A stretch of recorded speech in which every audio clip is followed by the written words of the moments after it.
Tu veux apprendre à parler portugais brésilien, mais tu bloques dès que tu vois ça, tous ces accents, ou tous les voyelles en français. Bon, pas de panique, hein. Aujourd'hui, je vais t'expliquer les voyelles et aussi les accents portugais brésiliens les plus importants pour que tu puisses prononcer n'importe quel mot, même si tu ne les connais pas. Tu vas voir, c'est logique, c'est simple et quand même fun. Le portugais, on doit savoir que le portugais utilise les accents non pour faire joli, mais pour indiquer la prononciation exacte. Et pour ça, je vais t'expliquer une chose. Je vais t'expliquer qu'en portugais, et ça, il faut pas savoir par cœur, hein, c'est pour comprendre. En portugais, on a un mot qui s'appelle paroxítona. Qu'est-ce que ça veut dire? Ça veut dire que, en portugais brésilien, tous les avant-dernières syllabes sont la plus importante. Par exemple, moi je m'appelle Camila. En portugais brésilien, au Brésil, c'est Camila. Vous voyez? Camila. Ça, c'est mon prénom. Mon prénom n'a pas un accent. Accent aigu, accent grave, etc. Donc, on va prononcer Camila. C'est pas Camila, c'est pas Camila, c'est Camila. Le plus fort, c'est le mi, parce que c'est l'avant-dernière syllabe. Et vous connaissez déjà des mots, par exemple, comme au Rio de Janeiro. Janeiro. Je dis pas janeiro, je dis pas janeiro, c'est janeiro. Par exemple, aussi un autre mot, caipirinha, que vous connaissez déjà du Brésil. Caipirinha. Vous voyez que le plus fort, c'est les rinha. Caipirinha. C'est pas caipirinha, c'est pas caipirinha. Caipirinha. C'est ça, parce qu'il n'a pas un accent, donc la 20 dernière syllabe, c'est la plus forte dans la langue portugaise normalement. Il y a aussi l'exemple de mot saudade. Je ne vais pas dire saudade, non plus saudade ou saudade. C'est saudade, dade. Il n'a pas un accent, la plus forte, c'est l'avant-dernière syllabe. Ça, c'est la règle générale. S'il n'a pas un accent en portugais, la syllabe la plus forte, c'est la 20 dernière syllabe. Parfois, les mêmes mots, ils changent de sens avec un accent. Regarde, il y a les mots ici, papa e papá, vocabulário, café, irmã, carro, c'est paroxítone, Nathan. Avó et avô, ça c'est le plus difficile, c'est dingue. Donc, pourquoi? Parce que les accents dans la langue portugaise, ils sont très importants. Ils vont montrer où on va faire la syllabe la plus forte, où on va mettre notre accent au portugais brésilien.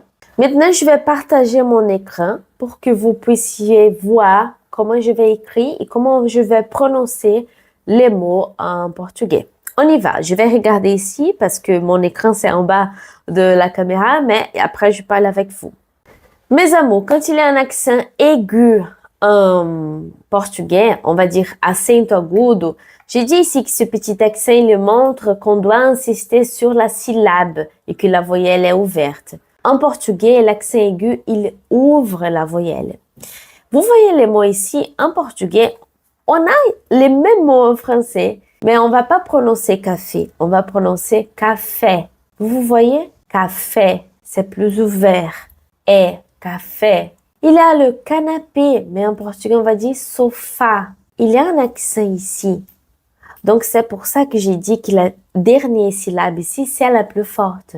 Si je retire l'accent, je vais lire sofa, sofa. Mais non, c'est sofa. C'est pour ça que les accents en portugais sont importants pour montrer quelle est la syllabe la plus forte. Ici, c'est très difficile pour les Français, pour les Brésiliens, non. Mais on va dire avó. Ce O ici, il est très ouvert, c'est O, O. Tu ouvres la voyelle. Avó. Alors, répétez avec moi. Café, sofá, avó. Um outro que eu queria mostrar para vocês, que je voudrais vous montrer, c'est l'accent circonflexe. Généralement, il vient dans le E et no O. Quand il y a un accent circonflexe en portugais, on va fermer la voyelle. C'est comme si on fermait. On dit ici, você. C'est notre E. Você. En français, je dirais que c'est le même son d'accent aigu dans le mot café. Mais en portugais, c'est l'accent circonflexe, c'est un peu plus fermé. Você. Et le masculin de avó, avô. Avô, c'est la grand-mère. Avô, c'est le grand-père. Et vous voyez la différence? Je vais arriver plus proche de vous. Avó, ouvert. Avô, fermé. C'est ça. E o próximo é o nosso muito conhecido. On connaît très bien cet accent. On l'utilise beaucoup. On peut appeler que c'est l'accent tio. C'est le nom. Tio. Il y a les régions, je ne sais pas si vous avez déjà entendu parler qu'il y a des régions, vous savez que le Brésil c'est très grand. Ouais. Il y a le nord, le sud, l'est, les est et ouest. Il y a quelques régions au Brésil qu'on va dire tio. Tio. Mais généralement, moi, je suis née au sud-est, que ça comprend Rio, São Paulo, Minas, Espírito Santo. Et sud du Brésil aussi, c'est la même chose. La grande majorité des villes. Aussi, ça dépend des régions, des villes de nord-est, on va dire tio. Tio. Mais c'est ça, c'est le nom d'accent. Donc, quand il y a cet accent, c'est un son un peu nasal. Vous voyez, si vous mettez ici les doigts sur les nez, vous voyez que ça tremble un peu. Vous voyez? C'est A. A ne tremble pas. A, mais il y a quelques types de vibrations ici. C'est ça l'accent tio. Donc, les non, dit non en portugais, on va dire non. Il tremble. Non. C'est une petite vibration. Non. Ou irmã. C'est la sœur. Irmã. Le masculin seria irmão. Je vais dire ici le masculin, c'est frère. Je vais écrire. Irmão. Pão. Pão. Quero pão. Não, irmã, irmã e pão. C'est ce son-là. On doit entraîner parce que je sais qu'il n'existe pas en français. Ça, ce sont les accents en portugais. Et maintenant, on va voir un peu les voyelles en portugais. Mes amours, les voyelles en portugais sont les mêmes voyelles qu'en français parce qu'on a les mêmes alphabets. Mais le son, il va changer. Donc, j'ai mis ici quelques voyelles qui sont ensemble, qui ont les sons différemment en français. Une chose que je peux dire, c'est que en portugais, je vais lire séparer les sons des voyelles. C'est comme si chaque voyelle avait un son de la voyelle quand même. Par exemple, vous voyez ici dans mon écran que j'ai dit eu, eu. C'est pas c'est eu. Donc en portugais, je vais lire, je vais prononcer chaque voyelle. Eu, oi.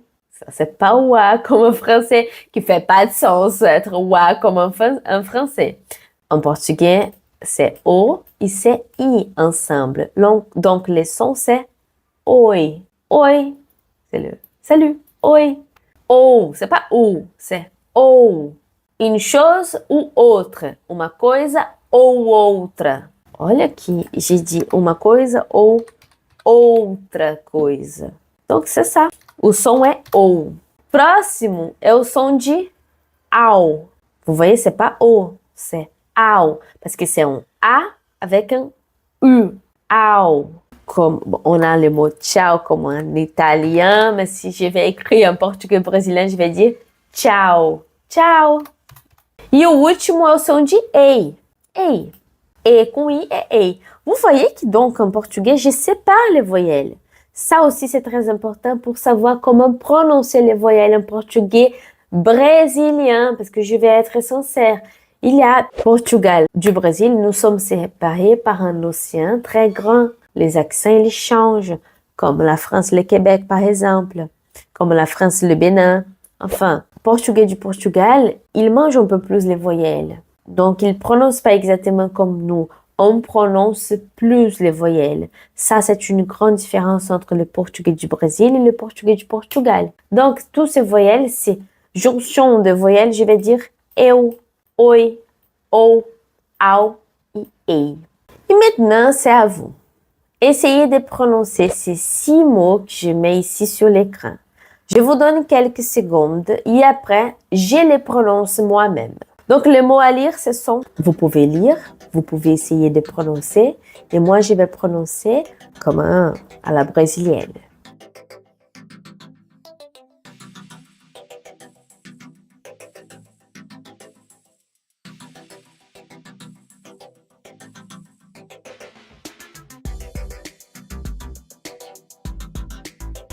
Donc, les mots à lire sont café, você, depois, coração, neutro, causa. Vous voyez que je lis les voyelles, neutro, causa. Tu viens d'apprendre quelque chose que même certains Brésiliens oublient d'expliquer, ils ne savent pas expliquer. Maintenant, tu peux lire des dizaines de mots en portugais du Brésil et les prononcer sans stress. Le portugais, c'est une danse de sons et tu viens de faire tes premiers pas. Mes amours, abonnez-vous pour d'autres leçons simples, efficaces et fun sur le portugais du Brésil. Et maintenant, notre défi. Je vais mettre 10 mots ici dans les commentaires. Je veux que vous écrivez dans les commentaires aussi qui ont les sons des O en portugais. Attention, c'est pas si simple, hein? Et attention aussi, ne lisez pas les commentaires des autres pour ne pas coller. Je vais parler à nouveau. Il y a 10 mots ici, que je vais vous montrer ici. Dans ces 10 mots, il y a 3 mots avec les sons O en portugais. Les sons O. Quels sont les mots qui a ce son? Écrevez ici sur les commentaires. Muito obrigada a todos e eu vejo vocês no próximo vídeo. Tchauzinho!